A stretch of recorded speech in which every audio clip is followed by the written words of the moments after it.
There is a man sitting in the corner booth of a diner on Peachtree Road in Atlanta, Georgia. He has no phone on the table, no laptop, no assistant by the door. He is holding a coffee cup with both hands the way people hold things when they are not sure what else to do with themselves. His name is Reginald Fountain. He is 58 years old. He controls $2.1 billion across 7 states. This morning, he drove here alone. The woman who poured his coffee does not know any of that. She does not know that today is his late wife's birthday. She only knows he looked like a man who needed a quiet corner, so she gave him one. In the next 90 minutes, she will do 3 things no one has done for him in 11 years. She will not ask him for anything. She will not perform kindness for an audience. And when she finds something that belongs to him, something worth more than most people earn in 2 months, she will hand it back without opening it twice. What happens after that will change both of their lives. This is their story. Before we go any further, where are you watching from right now? Drop your city and your local time in the comments below. We read every single one. If this is your first time at Crown and Quiet Stories, welcome. Hit subscribe and turn on the bell so you never miss a story like this one. Now, let us begin. The alarm on Imani Webb's phone went off at 4:51 in the morning, the same time it had gone off every weekday for the past 3 years, and she was already awake when it did. She lay still for a moment in the dark. The apartment was quiet except for the sound of a bus moving through the street 4 floors below. She did not reach for the phone right away. She gave herself 30 seconds. She had read somewhere that 30 seconds of stillness before the day started was good for the nervous system. She did not know if that was true. She did it anyway because it was free and because it was the only 30 seconds of the day that belonged entirely to her. Then she got up. The kitchen light flickered before it held. She had reported it to the building manager twice. She filled a kettle, set it on the burner, and stood at the counter while it heated. On the table behind her, the notebook was still open from the night before. Electric, $89 overdue. Rent, due in 6 days. Her daughter's summer enrichment program, $60 registration deadline Friday. Checking account balance as of last night, $312.44. She had run those numbers 4 different ways before she turned off the light. They did not add up differently in the morning. They never did. She closed the notebook and put it in the drawer. She dressed in the dark. Gray uniform, black pants. The non-slip shoes she had bought 18 months ago on Fulton Street for $34.99. The left sole had started to separate at the toe. She had glued it twice. It held if she did not think about it. She checked on her daughter before she left. The girl was sleeping on her side, one arm stretched toward the edge of the mattress, her face open and still. Imani stood in the doorway for a moment. Then she pulled the door to, not fully closed, the way her daughter liked it, and she left. The walk to the bus stop took 11 minutes. At 5:22 in the morning, Atlanta was cool and mostly empty. The storefront still shuttered. A man in an orange vest moving a cart along the sidewalk. Imani walked the same route she walked every morning, past the same dry cleaner and the same check cashing place, and the same bus shelter with the crack running up the left panel that had been there since October.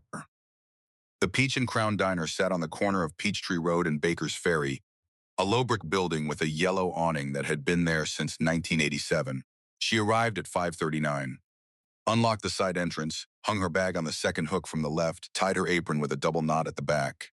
She started the coffee, checked the condiment trays, wiped down the counter left to right. These were not steps anyone had given her. They were the sequence she had arrived at herself, the order that made the opening run clean. By 6:10, when the first customers came through the door, Imani had already memorized the specials board, confirmed the bread delivery, and refolded 6 napkins that had been set at wrong angles on the corner tables. Not because anyone would notice, because she would. She knew the regulars by name and by order. Mr. Theodore Ames, 71, corner table by the window. Black coffee and wheat toast. Every Tuesday and Thursday since his wife passed 4 years ago. He had mentioned once in passing that his knuckles gave him trouble in cold weather. Imani had not forgotten. She asked about the knuckles every time it rained. There were 14 regulars she carried this way, not in a notebook. Just in her head, in that part of the mind that reserves space for the people who show up consistently and ask for nothing except to be remembered. In the United States, nearly 40% of food service workers have no employer-provided health insurance. Imani was one of them. The previous October, she had thrown her back out during the lunch rush and finished the shift anyway, because missing a day meant $118 she did not have. She had taken 4 ibuprofen from the bottle in her apron pocket and gone back to work the next morning. She had not seen a doctor. The back had improved in 3 weeks. It still hurt in the cold. She earned $13.75 an hour. With tips on a good week, she cleared $490. On slow weeks, less. At 6:23 in the morning, the bell above the front door rang. and a man walked in she had not seen before. He was wearing a dark jacket that had cost more than she made in a week, though it was not pressed and the collar was turned slightly. He had no phone in his hand. He did not look around the room the way new customers did, scanning for the best table. He looked the way someone looks when they are trying to find a place where no one will require anything of them. Imani picked up a menu and a coffee cup and led him to the corner booth in the back, the one half behind the jukebox nobody used, the one she saved for people who looked like they needed to breathe. She set down the cup. She filled it without being asked. She looked at him, not at the menu. At him. She said, "What do you need? Not what would you like. What do you need?" He looked up. He was somewhere in his late 50s, and he had the particular kind of tired that does not come from a bad night, but from a long time of carrying something that does not get lighter. He said, "Just the coffee for now." Imani nodded. She left him to it. She did not know his name. She did not know about the $2.1 billion or the 34 hotels or the office on the 39th floor 12 blocks east. She did not know that his wife had died 7 months ago, or that today was her birthday, or that he had driven here without a destination, because he did not know what else to do with a day that used to belong to someone else. She only knew what she could see, a man who needed a quiet corner. She had given him one. That was enough. For now, that was everything. Reginald Fountain had not intended to stop anywhere that morning. He had left the house on Tuxedo Road at 4:38 before the sky had decided what color it was going to be. He had not called his driver. He had taken the keys to the older car, the one nobody drove because it did not have a partition or a charging port, and he had driven south on Peachtree Road for no reason except that it was the direction the car was facing. Today was the 23rd of March. Vivian Elaine Fountain would have been 56 years old. He had known her since she was 24. They had met at a hotel in Savannah where he was managing a renovation, and she had come in to inspect the electrical permits. She'd been wearing a hard hat 2 sizes too large and had told him, without introduction, that the wiring on the east wall was going to fail inspection and he should fix it before she came back Thursday. He had fixed it. She had come back Thursday. They had not been apart for any significant length of time in the 31 years that followed. She died on the 8th of August at 2:17 in the morning from a hemorrhagic stroke. She was alone in their bedroom on Tuxedo Road.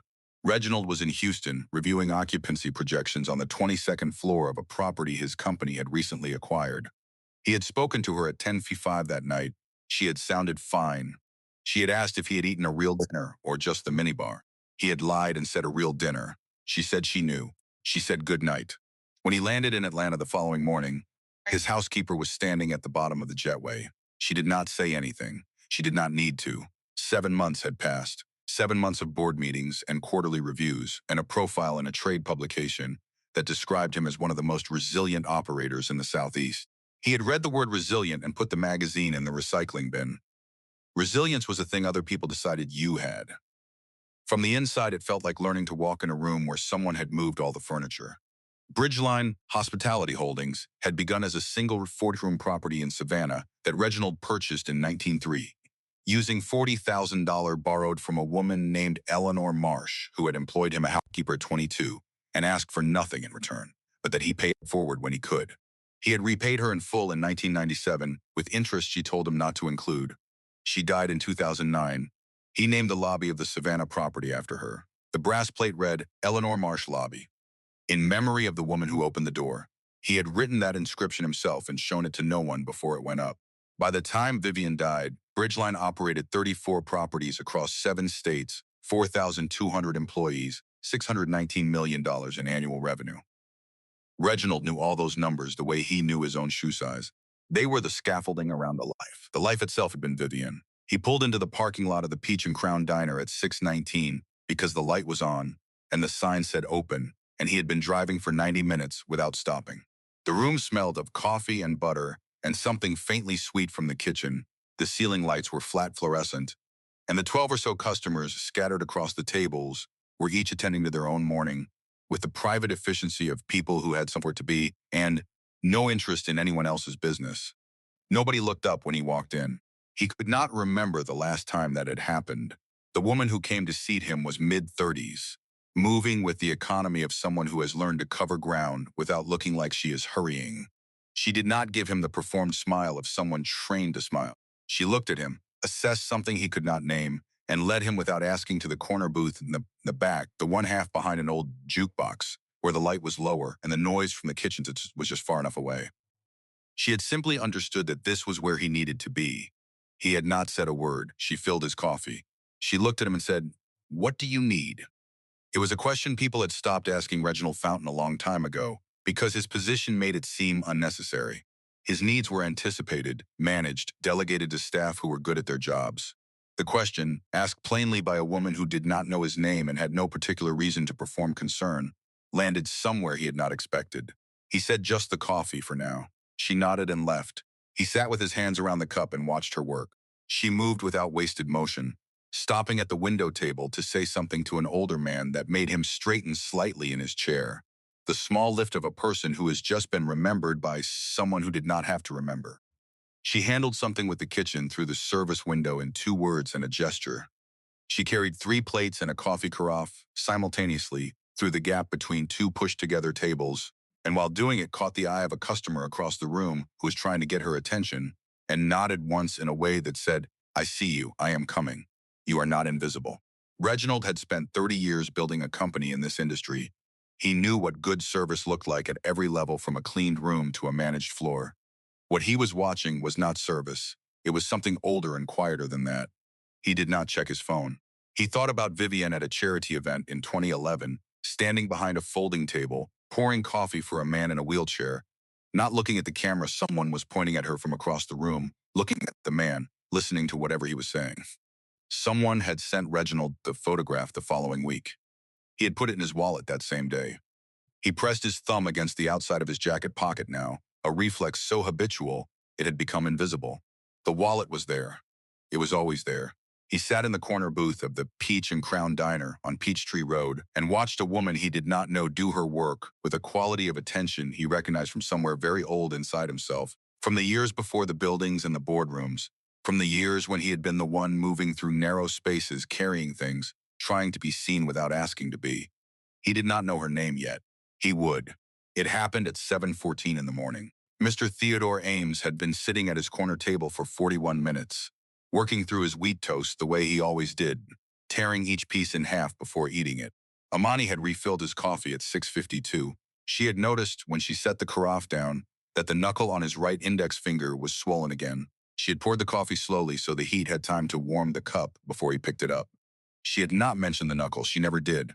At 7:14 for Mr. Ames reached for his coffee, and the reach became something else. His arm continued past the cup. His shoulder dropped. His body followed with a momentum that had nothing voluntary in it. The chair scraped hard against the tile. The coffee cup went with him. The sound cut through the breakfast hum the way a sound only does when something has gone wrong. Imani was 4 tables away with a carafe in her hand. She set it down on the nearest surface without looking at it. She was moving before the sound had finished. She reached him in 6 steps. She did not call out. She did not look around the room for someone else to take over. She got down on her knees on the tile, put one hand under his head before it could make full contact with the floor, and said his name, "Mr. Theo, I'm right here. Stay with me." His eyes were open. His breathing was short and uneven. His right hand was moving against the floor, the fingers opening and closing in a way that looked like searching.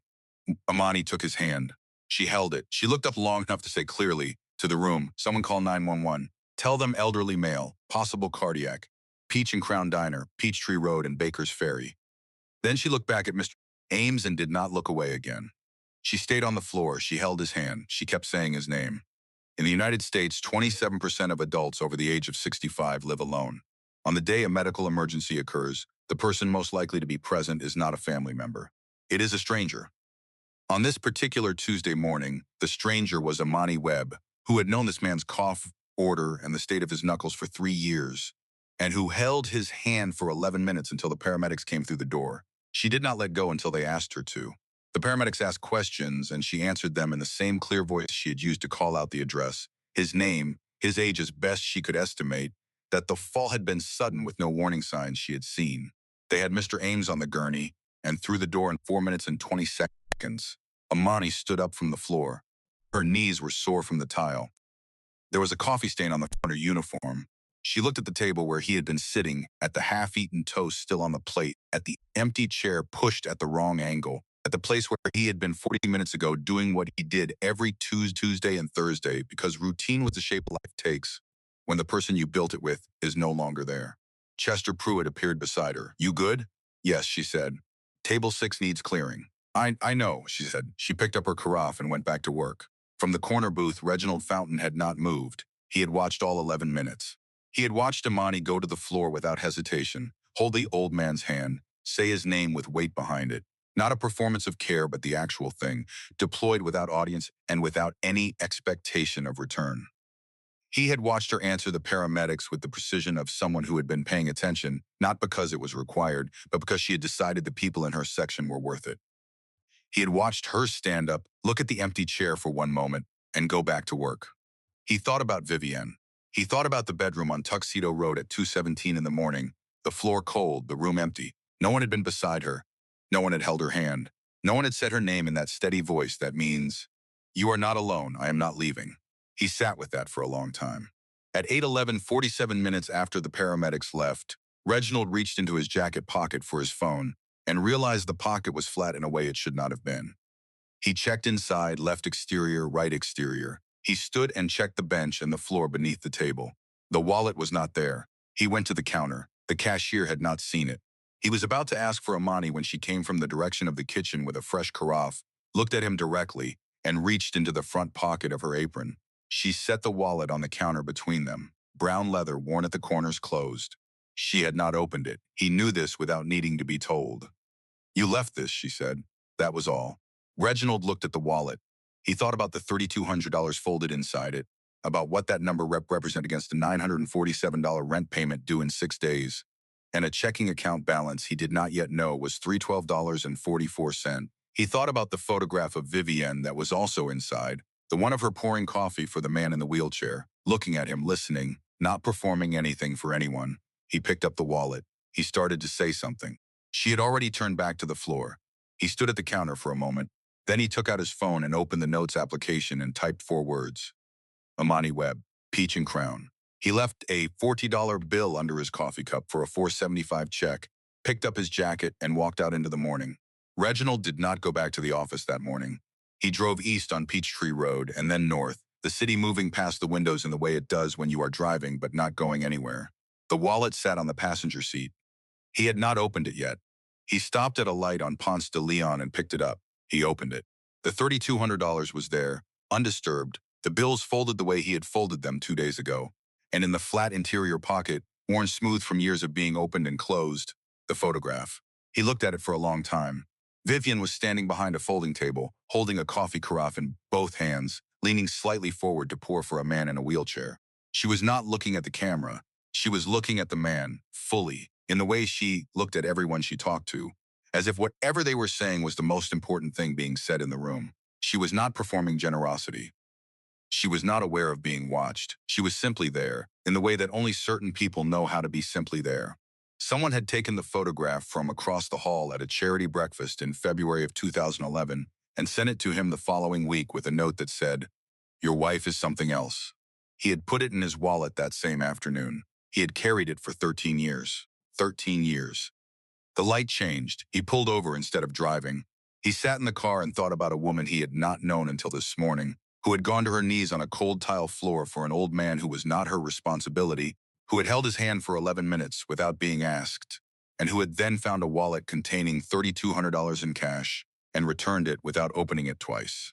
He took out his phone and called his assistant. "I need everything you can find on a woman named Imani Webb," he said. "Peach and Crown Diner, Peachtree Road and Baker's Ferry this afternoon." Terrence said yes.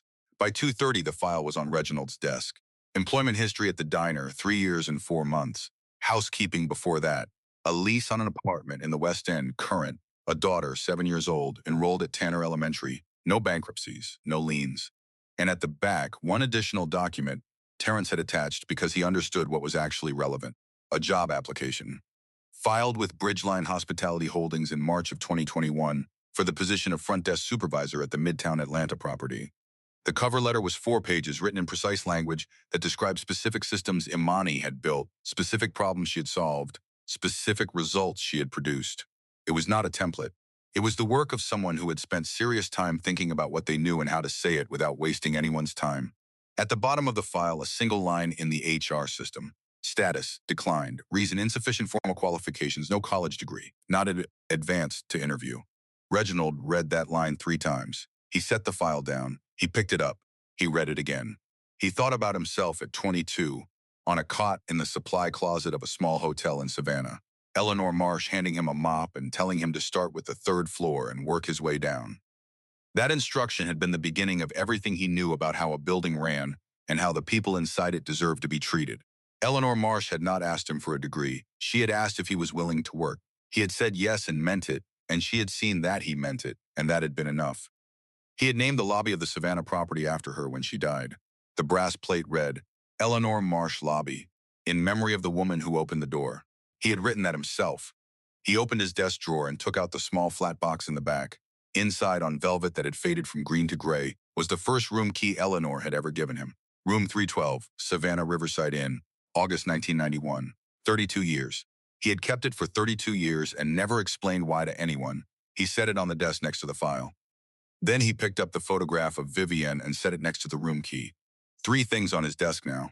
A brass key from a woman who had given a young man a chance without asking what he had to show for himself. A 4-page application from a woman who had asked for a chance and been told she did not qualify for an interview. A photograph of a woman who had spent 31 years showing him by example what it looked like to see a person completely. He was not sure, looking at those 3 things which had been the greater failure. The HR system that had declined the application, or the 11 years he had spent building something large enough to forget what had started it. He sat with that for a long time.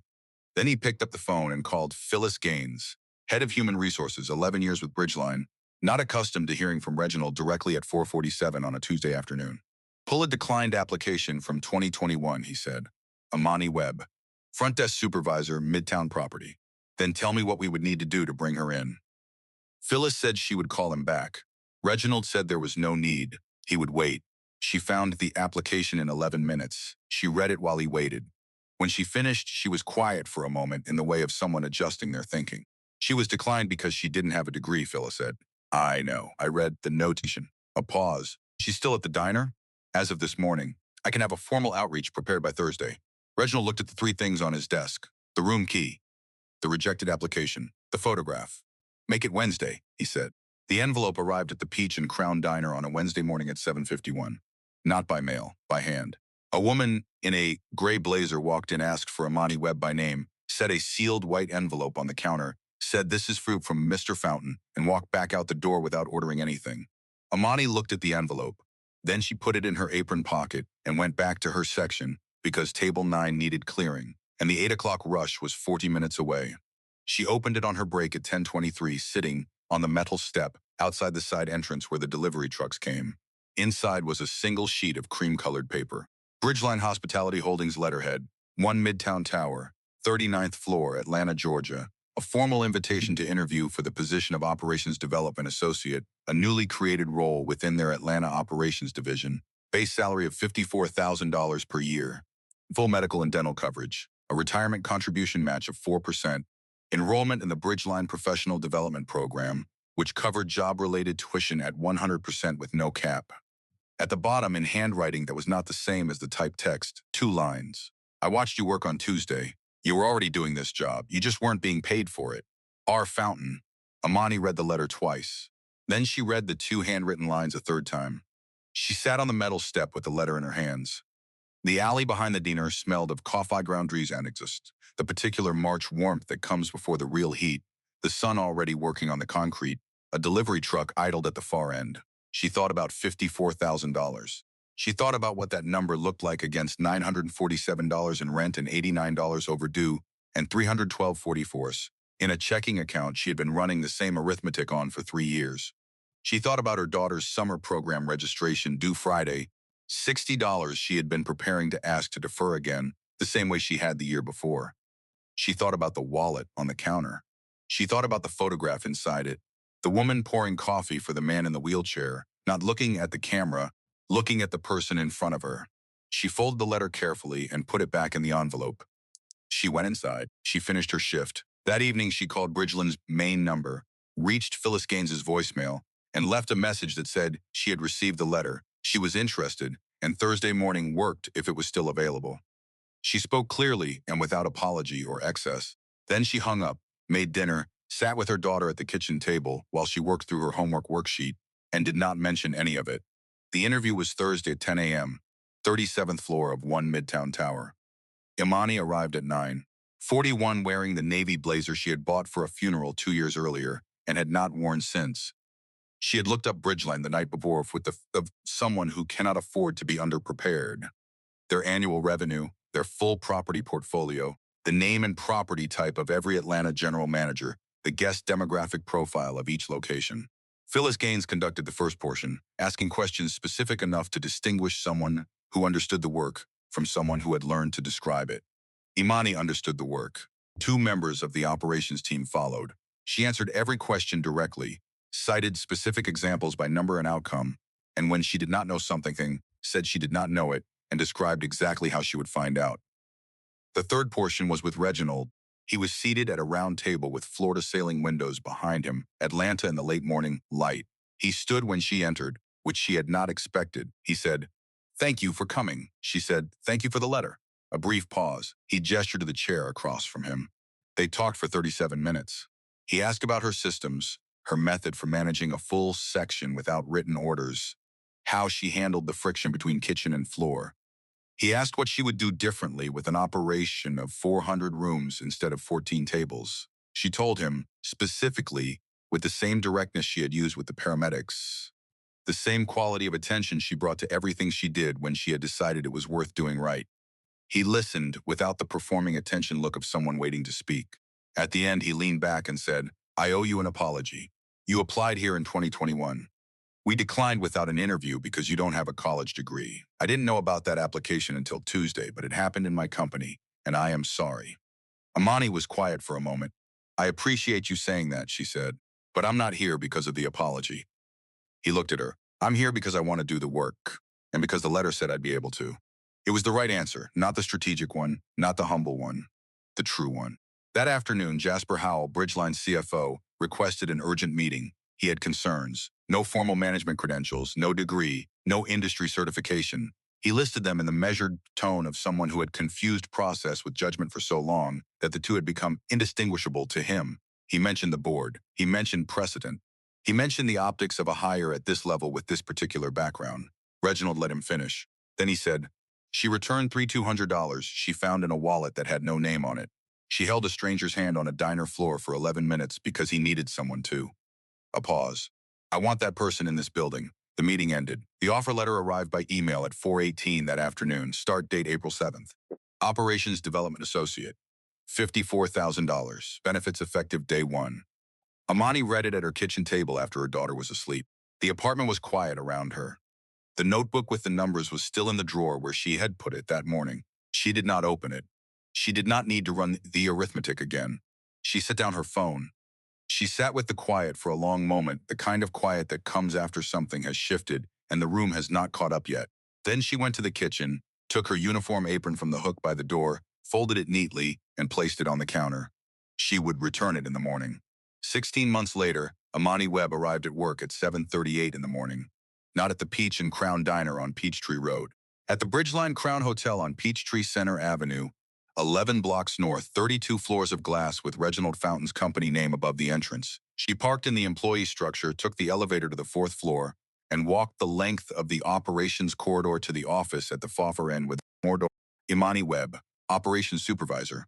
She had earned the title 7 months into her associate year.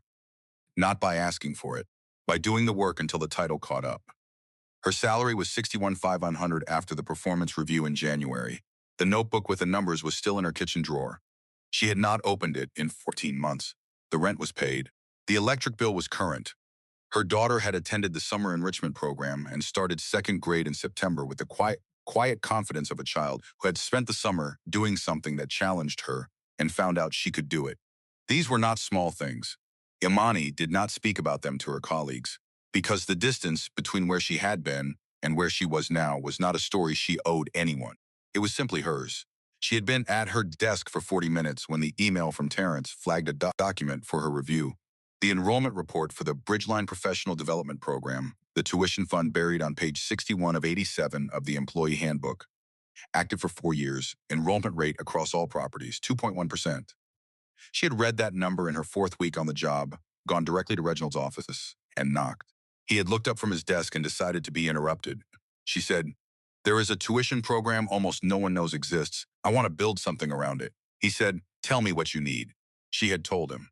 The result was the Real Work program, a structured 6-month tracker out for Altry Bridgeline employees with direct service experience and no formal management credentials. A skills assessment, a mentorship pairing, full tuition enrollment for a management certificate, and a guaranteed internal interview at the end. No degree required. Demonstrated willingness to do the work. A direct supervisor's recommendation. Reginald had reviewed the proposal in 48 hours and approved it in a meeting that lasted 11 minutes. The program launched in February. 8 participants across 3 Atlanta properties. First cohort. Today was orientation morning for the second.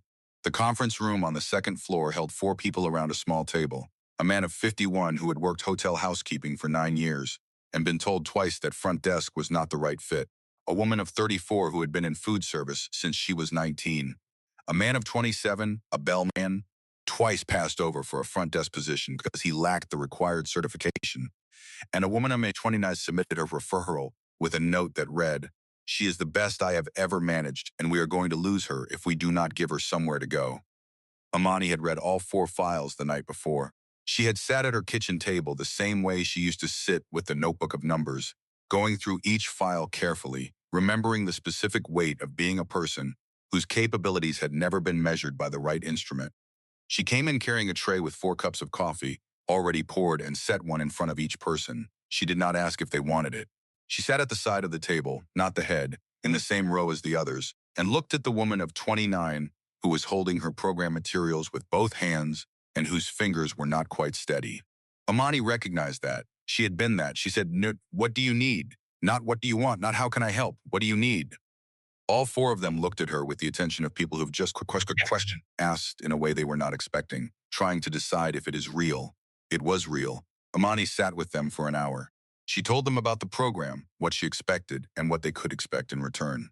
She told them, without performance or decoration, that she had been sitting chair not unlike this one 16 months ago, with a checking account balance of $312.44 and a rent payment due in 6 days.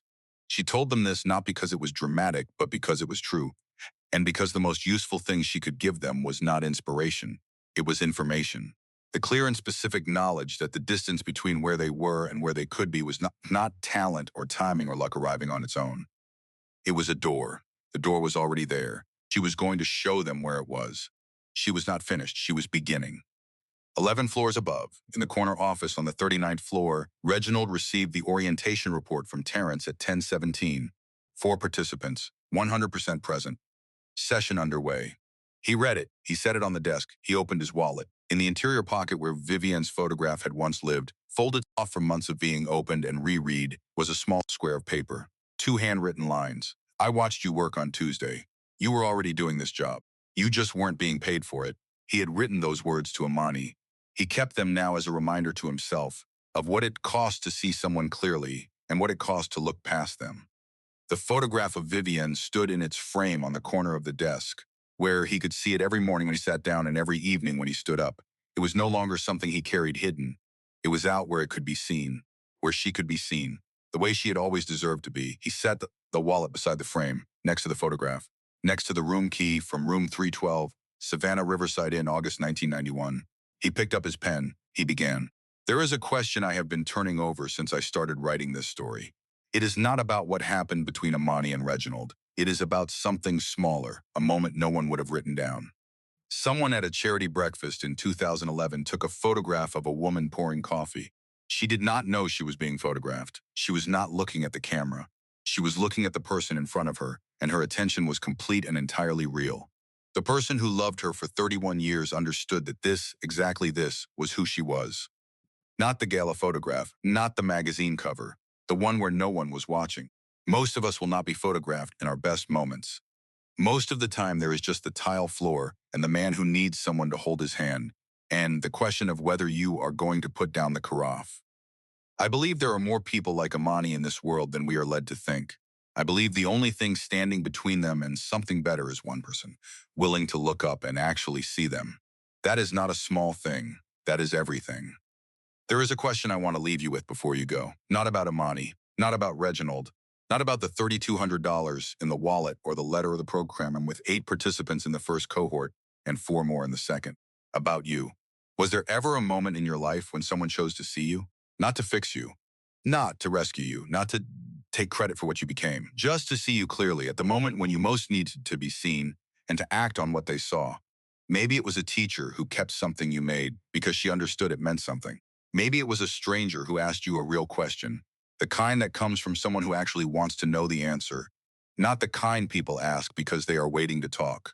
If you have a name, write it in the comments below. Just the name. You do not have to explain anything. The name is enough. The name is everything. And if you have been that person for someone else, if you are the one who held the hand or asked the question or looked up when it would have been easier to keep walking, we want to hear that too. Because the ripple does not stop with the person who receives it.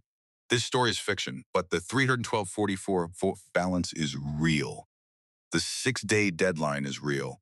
The tile floor and the 11 minutes and the question of whether you put down the craft, those are real. They are real in cities all over this country right now, in the diner on your block, and the shift that started before the sun was up. And the real work program does not exist under that name, but the idea does.